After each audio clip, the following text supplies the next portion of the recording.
Então, queridos, vamos hoje responder essa pergunta, tentar responder essa pergunta que fala sobre, ou melhor, que nos interroga sobre a questão do pré-tribulacionismo. Seria o pré-tribulacionismo bíblico ou ele foi inventado, como alguns dizem?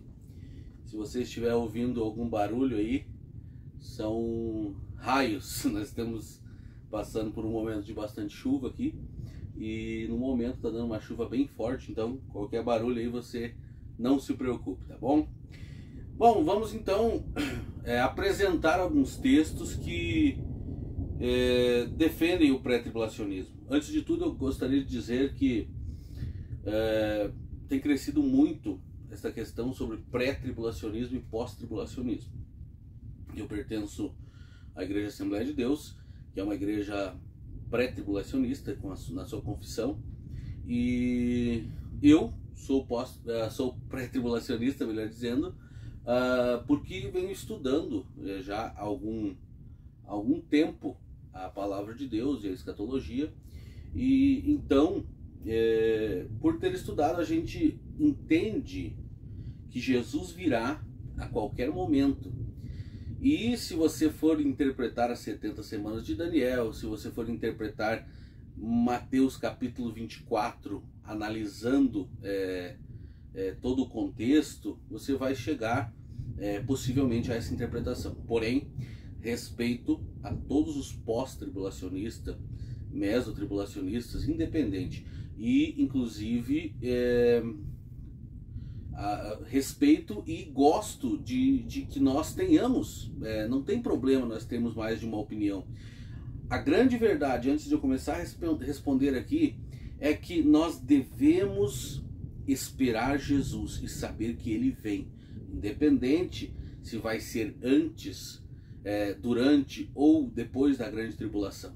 Mas, claro que nós temos que ter uma posição e mesmo assim, queridos, mesmo tendo nossas posições, vamos respeitar nossos irmãos, vamos evitar de entrar em debates desnecessários, baixar o nível, porque nós somos servos de Deus. Amém? Então, mas eu vou responder a pergunta, então. São 3 textos que foram me pedidos, né, para apresentar 3 textos que defendem o pré-tribulacionismo. Bom, vamos ver aqui. Primeiramente, eu quero usar o texto clássico, um dos textos clássicos, né, que é usado aqui em Apocalipse, capítulo 3 e versículo 10. Aliás, aqui em Apocalipse 3, eu quero fazer 2 colocações. A primeira é essa, então. Diz assim, Apocalipse 3:10, é uma carta para a igreja de Filadélfia, uma igreja que era extremamente fiel a Deus. Olha só: visto que você guardou a palavra da minha perseverança, eu também o guardarei da hora da provação que está por vir sobre todo o mundo, para pôr à prova os que habitam na terra. Algumas traduções vão dizer paciência, né? E ao invés de perseverança, algumas também vão dizer exortação à perseverança. Queridos, aqui a verdade é que a palavra perseverança, ela se encaixa, seria a tradução ideal. Então, visto que você guardou a palavra da minha perseverança, eu também o guardarei da hora. O detalhe está aqui. Alguns acreditam que nesse texto Jesus está dizendo, através do anjo que está relatando a João, Jesus está dizendo que a igreja vai ser guardada durante a hora da tribulação ou durante a hora da provação, que na verdade muitos dizem que aqui não é a tribulação porque está escrito provação, mas a gente vê que é algo muito grande, porque o texto diz aqui que virá sobre todo o mundo para pôr à prova os que habitam na terra. Mas o detalhe está aqui no da hora, na preposição ek do grego.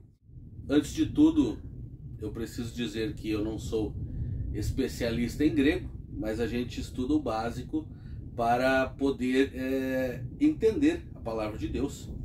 Então a preposição ek quer dizer guardar de dentro para fora. Ek, aqui no português, guardarei da hora. Da, preposição ek.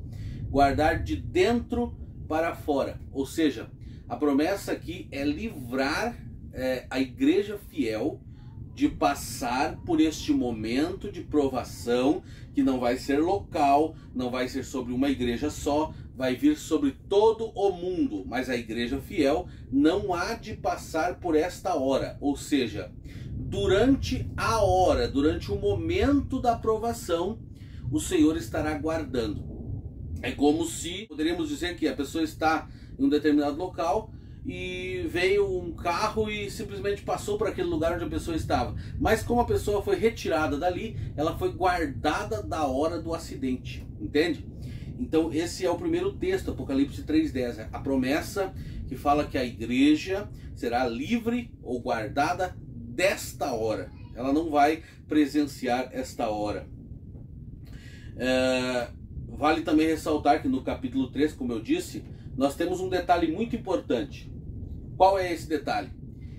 A palavra igreja, ela vai aparecer no livro do Apocalipse, do capítulo 1 até o fim do capítulo 3, e no fim de cada uma das cartas está escrito o seguinte: cada uma das 7 cartas, a Éfeso, Esmirna, Pérgamo, Tiatira, Sardes, Filadélfia e Laodiceia, está escrito o seguinte: aquele que tem ouvidos ouça o que o Espírito diz às igrejas. E é interessante que depois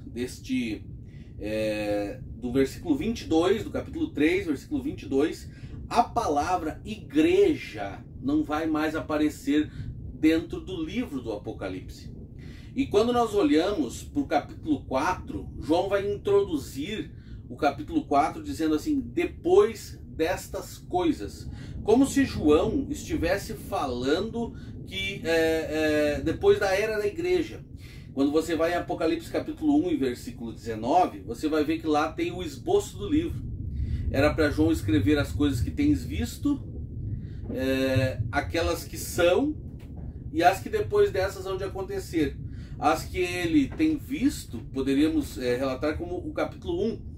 As que são é o período da igreja ali, onde ele manda as cartas. Seria a última mensagem de Deus para a sua igreja em todo o mundo.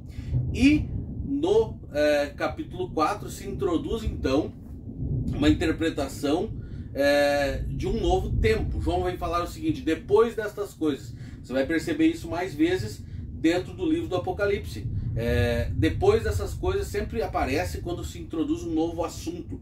Então a gente acredita que aqui onde a palavra igreja some do livro e ela só vai aparecer lá no capítulo 22. Vamos ler no capítulo 22, versículo 16, o que diz lá. No capítulo de número 22, em versículo 16, o texto diz assim: eu, Jesus, enviei o meu anjo para dar a vocês este testemunho concernente às igrejas. Eu sou a raiz e o descendente de Davi e a resplandecente estrela da manhã. Olha só, eu, Jesus, enviei meu anjo para dar a vocês este testemunho concernente às igrejas. Essa é a versão NVI. Vamos para uma versão Almeida. Olha só. Eu, Jesus, enviei meu anjo para vos testificar essas coisas nas igrejas. Eu sou a raiz e a geração de Davi, a resplandecente estrela da manhã. É aqui que volta a aparecer no livro a palavra igreja. E o período determinado como a grande tribulação, ele vai desde o capítulo 6, depois que João chega no céu, capítulo 4, em espírito, vê no capítulo 5 o livro. No capítulo 6 até o 18, acontece ali a grande tribulação. No 19, Jesus vem como salvos, que aí são a igreja, e aí tanto pré-tribulacionista como pós-tribulacionistas acreditam que aqueles que vêm com Cristo para vencer o anticristo e implantar o milênio são a igreja. A diferença é que os pré-tribulacionistas acreditam que nós estaremos com Cristo dentro deste período de 7 anos, que aqui na Terra estará sendo contado com o tempo, o Cronos, o tempo cronológico, mas no céu o tempo é diferente, querido. Os pós-tribulacionistas dizem, vocês vão para lá e vão passar uma festa de 7 anos, mas no céu o tempo não se conta como aqui. Então, nós estaremos guardados. E os pós-tribulacionistas acreditam que no capítulo 19, Jesus arrebata a igreja e se encontra nos ares e já traz novamente a igreja com ele. Mas, queridos, então esse é o segundo ponto. Então eu já usei 2 textos aqui, seria então o primeiro Apocalipse 3:10, o segundo Apocalipse 3:22, e já ligando com Apocalipse 22:16, explicando que a igreja não estará, ou pelo menos a palavra igreja não estará, não está dentro deste período tribulacional. E uma coisa interessante que a frase "quem tem espíritos para ouvir, ouça", aparece dentro desse período, mas não aparece a palavra igreja, como aparece nos capítulos 2 e 3. Quem tem ouvidos para ouvir, ouça o que o Espírito diz às igrejas. O terceiro texto, queridos, então vamos colocar aí o terceiro texto, está em 1 Tessalonicenses, capítulo 1, e versículo de número... vamos ler desde o 8. Olha só. Aqui Paulo está escrevendo à igreja de Tessalônica o seguinte: de maneira que fosse... versículo 8. Porque por vós soou a palavra do Senhor, não somente na Macedônia e Acaia, mas também em todos os lugares, a vossa fé para com Deus se espalhou, de tal maneira que já dela não temos necessidade de falar coisa alguma, porque eles mesmos anunciam de nós qual a entrada que tivemos para convosco, e como dos ídolos vos convertestes a Deus para servir ao Deus vivo e verdadeiro. Versículo 10. E esperar dos céus o seu Filho, a quem ressuscitou dos mortos, a saber, Jesus, que nos livra da ira futura. Então eu quero colocar 2 pontos aqui. Primeiro, a igreja, aqui é Tessalônica, mas claro que é aplicado a toda a igreja deixou os ídolos para servir a Deus e esperar dos céus a Jesus Cristo, não para esperar o anticristo. Ou seja, nós não estamos preocupados com o anticristo. Ele vem, sim, mas a igreja está esperando Jesus. Então é o primeiro ponto nesse versículo 10. E o segundo ponto é o que diz que Jesus vem nos livrar da ira futura. O mesmo texto que diz, a mesma palavra que aparece em Apocalipse, dentro do período da grande tribulação, quando a Bíblia diz que os homens estarão se escondendo e dizendo para os montes: caiam sobre nós, porque não podemos suportar a ira do Cordeiro. Então, a Bíblia está dizendo aqui que Jesus vem nos livrar da ira futura. 1 Tessalonicenses capítulo 1, versículo 10. Vamos seguir o texto aqui. 1 Tessalonicenses capítulo 5 e versículo 9. Vamos dar mais um texto aqui. Porque Deus não nos destinou para a ira, mas para a aquisição da salvação por nosso Senhor Jesus Cristo. Certo? Deus não nos destinou para a ira, mas para a aquisição da salvação. Ou seja, não receberemos a ira sobre nós, porque Jesus vem nos livrar desta ira. Também Romanos capítulo 5 e versículo de número 9 vai dizer o seguinte: porque Deus não... Aqui, peraí. Romanos capítulo 5 e versículo de número 9.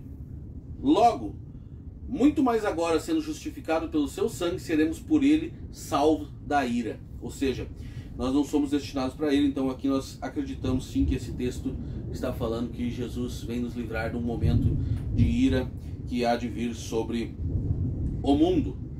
E para nós terminarmos, queridos, um dos pontos importantes do pré-tribulacionismo é crer na iminência.